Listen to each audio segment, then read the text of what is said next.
శిలువ మరణం కంటే, పాప ఉగ్రత కంటే ఆయనను ఎక్కువగా బాధించింది ఏంటంటే తండ్రి ఆయన చేయిని విడిచిపెట్టాడు. అందుకొరకు ఆయన బాధపడ్డాడు.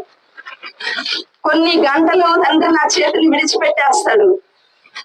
అది తండ్రితో ఎడబాటును ఆయన సహించలేకపోయాడు. అందుకే ఆ గెత్సేమనే తోటలో ప్రార్థిస్తుంటేనంట, తండ్రి నన్ను విడిచిపెడతాడు కదా నా చెయ్యి అనేది జ్ఞాపకం చేసుకుంటుంటే ఆయనలో ఒత్తిడి, ఆయనలో బాధ, చెమట గొప్ప రక్త బిందువు వలె నేల రాలిందని దేవుని వాక్యం సెలవిస్తుంది. అక్కడ నుండే మొదలైంది ఆయన రక్త ప్రవాహం.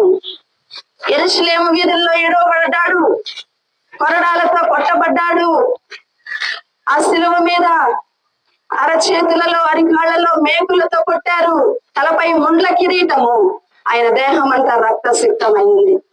ఎందుకోసమంటే హెబ్రీయులకు రాసిన పత్రికలో మరి అపోస్తలుడైన పౌలు గారు అంటారు, రక్తము చిందింపబడకుండా పాప క్షమాపణ జరగదు.